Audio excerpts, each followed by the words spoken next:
그때 유마힐은 수많은 보살들에게 말하였다. 여러분, 보살은 어떻게 하여 상대적 차별을 뛰어넘는 법문에 깨달아 들어가는지 저마다 생각하는 대로 말씀해 보십시오. 모임 가운데 법자제라고 하는 보살이 있어서 그가 말하였다. 여러분, 생과 멸을 서로 대립하는 것이라 하지만 온갖 법은 본래 생하는 것이 아니므로 여기에 멸하는 일도 없습니다. 이같이 무생법인을 얻는 것을 곧 불이법문에 들어가는 것이라고 합니다. 덕수보살이 말하였다. 나와 나의 것을 서로 대립하는 둘이라고 하나 나가 있음으로 해서 나의 것이 있는 것이요. 만약 나가 없으면 나의 것도 없을 것입니다. 이것을 불이법문에 들어가는 것이라고 합니다. 불순보살이 말하였다. 감수함과 감수하지 않음을 서로 대립하는 둘이라고 합니다. 만약 법을 감수하지 않으면 그때는 사물을 얻을 수가 없으며 얻을 수가 없기 때문에 취하는 일도 버리는 일도 없으며 짓는 일도 행하는 일도 없습니다. 이것을 불이법문에 들어가는 것이라고 합니다. 덕정보살이 말하였다. 번뇌와 청정함을 서로 대립한 둘이라고 합니다. 그러나 더러움의 진실한 본성을 보면 청정한 모습은 없고 열반의 모습을 따릅니다. 이것을 불이법문에 들어가는 것이라 합니다. 선숙보살이 말하였다.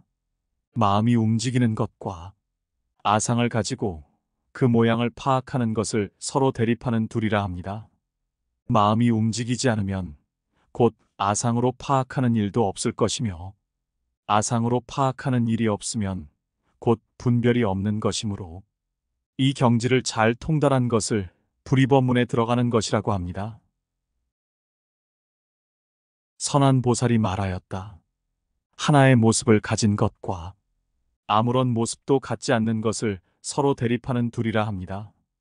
만약 어떤 모습이 있는 것을 어떠한 모습도 없는 것이라고 알고 또 모습이 없는 것에도 얽매이지 않고서 평등을 체득하게 되면 이것을 불이법문에 들어가는 것이라고 합니다. 묘비보살이 말하였다. 보살의 마음과 성문의 마음을 서로 대립하는 둘이라 하지만 마음의 모습은 공하고 헛개비와 같은 것이라고 분명하게 알면 보살의 마음도 없고 성문의 마음도 없는 것입니다. 이것을 불이법문에 들어가는 것이라고 합니다. 불사보살이 말하였다. 선과 불선을 서로 대립하는 둘이라고 합니다. 그러나 만약 선도 불선도 일으키지 않고 상이 없는 경지에 들어서 이를 통달하면 이것을 불이법문에 들어가는 것이라고 합니다. 사자보살은 말하였다. 죄악과 복덕을 서로 대립하는 둘이라 하지만 만약 죄악 그 자체의 본성에 통달하면 복덕과 다름이 없음을 알게 되고 금강과 같은 진실한 지혜로서 이러한 사실을 분명히 깨달아 속박되는 일도 없고 해방되는 일도 없으면 이것을 불이법문에 들어가는 것이라고 합니다. 사자의 보살은 말하였다. 유루와 무루를 서로 대립하는 둘이라 하나 만약 모든 법이 평등함을 알면 그때 번뇌라든가 번뇌가 없다고 하는 생각은 일어나지 않을 것이며 그러한 생각에 집착하는 일도 없을 것이며 생각이 없는 상태에도 머물지 않습니다. 이것을 불이법문에 들어가는 것이라고 합니다. 정해보살이 말하였다. 유의와 무의를 서로 대립하는 둘이라 합니다. 그러나 일체 행위를 떠나고 나면 마음은 허공과 같아져 맑은 지혜는 걸림이 없게 됩니다. 이것을 불이법문에 들어가는 것이라고 합니다. 나라연 보살은 말하였다. 세간과 출세간을 서로 대립하는 둘이라 합니다. 그러나 세간의 본성 자체가 공이 그대로 출세간인 것이며 그리고 그 가운데에서 들고 나는 일이 없으며 넘치고 흩어지는 일도 없습니다. 이것을 불이법문에 들어가는 것이라고 합니다. 선의보살은 말하였다. 생사와 열반을 서로 대립하는 둘이라 합니다. 그러나 만약 생사 그 자체의 본성이 곧 생사는 이미 없으며 얽어매는 것도 없고 그로부터 벗어날 것도 없으며 또 불생불멸이라면 이를 불이법문에 들어가는 것이라고 합니다. 현견보살은 말하였다. 다하는 것과 다함이 없는 것을 둘이라 합니다.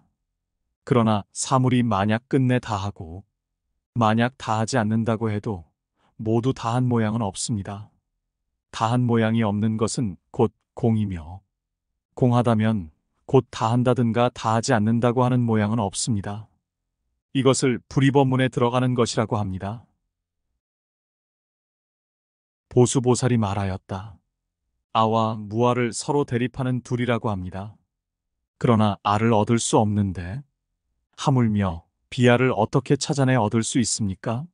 아의 본성을 보는 사람은 다시는 이 두 가지 생각을 일으키지 않습니다. 이것을 불이법문에 들어가는 것이라고 합니다. 전천보살은 말하였다. 명과 무명을 서로 대립하는 둘이라고 합니다. 그러나 무명의 본성은 곧 명인 것입니다. 그러나 이명 또한 집착해서도 안 됩니다. 일체의 이치를 떠나 있으니 그 안에서 평등하여 상대적인 두 가지 차별이 없는 것, 이것을 불이법문에 들어가는 것이라고 합니다. 희견보살은 말하였다. 색과 그 색이 공한 것을 서로 대립하는 둘이라 하나 색은 그대로가 공한 것으로서 색이 멸함으로써 공한 것은 아니고 색의 본성이 본래 공한 것입니다. 이같이 수, 상, 행, 식도 그대로가 공인 것입니다. 식과 공도 서로 대립한 둘이라 하나 식 그 자체가 공한 것이지 식이 멸했기 때문에 공한 것은 아닙니다. 식의 본성이 본래 공한 것입니다. 이같이 통달하는 것을 불이법문에 들어가는 것이라고 합니다. 명상보살은 말하였다. 지수와 풍의 다른 것과 허공의 원소가 다른 것을 서로 대립하는 둘이라 합니다. 그러나 사대의 본성 그대로가 허공의 본성인 것입니다. 과거와 미래가 다 공하기 때문에 중간인 현재의 본성도 공한 것입니다. 만약 이같이 저마다의 원소의 본성을 알 수가 있다면 이것이야말로 불이법문에 들어가는 것이라고 합니다. 묘의보살은 말하였다. 눈과 색을 서로 대립하는 둘이라 합니다. 만약 눈의 본성을 알면 색에 탐착하지 않을 것이며 성을 내거나 어리석을 일이 없을 것이니 이것을 정멸이라고 이름합니다. 이같이 귀와 소리, 코와 냄새, 혀와 맛, 신체와 감촉, 마음과 마음의 대상 등이 서로 대립하는 것을 둘이라고 하지만 만약 마음의 본성을 알면 마음의 대상에 대해서 탐착하는 일도 성내는 일도 어리석을 일도 없을 것이므로 이것을 정멸이라고 이름하며 그 안에 안주하는 것을 불이법문에 들어가는 것이라고 합니다. 무진의 보살은 말하였다. 보시와 공덕을 일체지로 회양하는 것을 서로 대립하는 둘이라 합니다. 그러나 보시의 본성은 그대로 공덕을 일체지로 회양하는 본성인 것입니다. 이같이 지계, 인욕, 정진, 선정, 지혜와 공덕을 일체지혜로 회양하는 것을 서로 대립하는 둘이라 하지만 지혜의 본성은 그대로 그 공덕을 일체지혜로 회양하는 것의 본성인 것입니다. 그 안에서 이 진실한 도리를 깨닫는 것을 불이법문에 들어가는 것이라고 생각합니다. 심해보살은 말하였다. 공과 차별의 모습을 떠나 있는 것, 바라며 구하는 뜻이 없는 것을 서로 대립하는 둘이라고 합니다. 그러나 공은 그대로 차별의 모습을 떠나 있으며 차별의 모습을 떠나 있는 것은 그대로 바라고 구하는 뜻이 없는 것입니다. 만약 공이며 차별의 모습을 떠나고 바라고 구하는 뜻이 없으면 곧 마음과 뜻과 식별이 없고 하나의 해탈의 문이라는 그 자체가 곧 세 가지 해탈의 문이라는 것을 불이법문에 들어가는 것이라고 합니다. 적근보살은 말하였다. 부처님과 부처님의 가르침, 그 가르침을 행하는 승단을 서로 대립하는 둘이라 하나, 부처님은 곧 가르침이며 가르침은 곧 그것을 실천하는 승단인 것입니다. 이 삼보 모두가 무위의 상으로서 허공과 같은 것입니다. 또 일체법도 이와 같아서 이것을 알고 잘 행하는 것을 불이법문에 들어가는 것이라고 합니다. 신무의 보살은 말하였다. 신체와 몸 멸하는 것을 서로 대립하는 둘이라 하지만 신체가 그대로 신체의 소멸입니다. 왜냐하면 신체의 진실한 본성을 보는 사람은 신체도 신체가 멸하는 것도 보지 않기 때문입니다. 신체와 신체의 멸과는 상대적인 차별이 없으며 분별도 없습니다. 이것을 알고 놀라지도 두려워하지도 않는 것을 불이법문에 들어가는 것이라고 합니다. 상선보살은 말하였다. 몸과 입과 마음과 그 행위를 서로 대립하는 둘이라고 하나, 이 세 가지 행위에는 어느 것에도 행위로서의 모습이 없습니다. 몸의 행위로서의 모습이 없는 것은 그대로 입의 행위로서의 모습이 없는 것이며, 입의 행위로서의 모습이 없는 것은 그대로 마음의 행위로서의 모습이 없는 것입니다. 이들 세 가지 행위로서의 모습이 없는 것은 일체법의 행위로서의 모습이 없는 것입니다. 이같이 능히 행위가 없는 것을 아는 지혜에 따르는 것을 불이법문에 들어가는 것이라고 합니다. 복전보살은 말하였다. 복행과 죄행과 부동행을 서로 대립하는 둘이라고 하나, 이들 세 가지 행의 본성은 그대로 공한 것입니다. 공이므로 거기에는 선행도 악행도 없습니다. 이 세 가지 행위에 아무런 차별도 일으키지 않는 것을 불이법문에 들어가는 것이라고 합니다. 화엄보살은 말하였다. 아로부터 나와 남의 두 가지 구별을 일으켜 서로 대립한 두 가지라 하지만 아의 진실한 모습을 보는 사람은 두 가지 분별을 일으키지 않습니다. 만약 이 두 가지 것에 집착하지 않으면 식별함이 있을 수 없고 식별되는 것도 없습니다. 이것을 불이법문에 들어가는 것이라고 합니다. 덕장보살은 말하였다. 집착할 대상이 있는 것을 대립하는 둘이라고 합니다. 만약 집착할 대상이 없다면 취하거나 버릴 것은 없습니다. 취하거나 버릴 것이 없는 것을 불이법문에 들어가는 것이라고 합니다. 월상보살은 말하였다.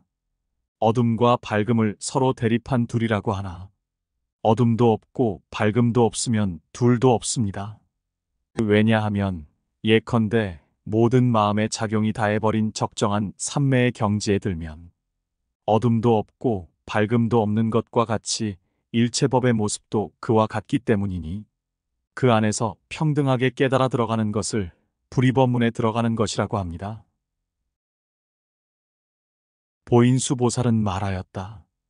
열반을 즐기는 것과 세간을 좋아하지 않는 것을 둘이라고 하지만 만약 열반을 즐기지도 않고 세간을 싫어하는 것도 아니라면 곧 이 둘의 대립은 없습니다.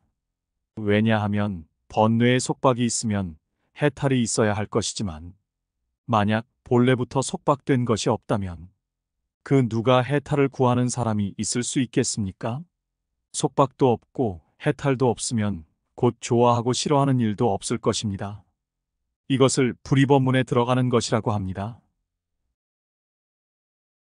추정왕 보살은 말하였다. 바른 길과 삿된 길을 서로 대립한 둘이라고 합니다. 그러나 바른 길에 머무는 사람은 이것은 삿되고 저것은 옳다고 분별하지 않습니다. 이 두 가지 차별을 떠나는 것을 불이법문에 들어가는 것이라고 합니다. 낙실보살은 말하였다. 진실과 거짓을 서로 대립하는 둘이라 합니다. 그러나 진실을 보는 사람은 오히려 진실이라는 것 자체를 보지 않는데 하물며 거짓을 보겠습니까? 왜냐하면 진실은 육안으로 보는 것이 아니고 지혜의 눈으로만 볼 수 있는 것이지만 그러면서도 이 지혜의 눈은 본다, 보지 않는다는 것도 없기 때문입니다. 이것을 불의법문에 들어가는 것이라고 합니다. 이와 같이 여러 보살들이 제각기 설하고 나자 문수사리에게 물었다. 어떤 것이 보살의 불의법문에 깨달아 들어가는 것입니까? 문수사리가 대답하였다. 제 생각 같아서는 일체법에 대해서 말이 없고 설함도 없으며 가리키는 일도 없고 식별하는 일도 없으며 모든 질문과 대답을 떠나는 것을 이불이법문이라고 할 것 같습니다. 이때 문수사리가 유마힐에게 물었다. 저희들은 각자가 자신들의 생각을 말하였습니다. 당신께서 말하실 차례입니다. 어떤 것을 보살의 이불이법문이라고 하는 것입니까? 그때 유마힐은 오직 아무런 말 없이 침묵하였다. 문수사리는 감탄하여 말하였다. 훌륭하고 참으로 훌륭합니다. 문자로도 언어의 설명까지도 전혀 없는 이것이야말로 진실로 불의의 경지에 깨달아 들어가는 법문입니다. 이와 같이 이 불의법문품을 설할 때 이곳에 모인 대중들 가운데 5천의 보살들 모두가 무생법인을 얻었다.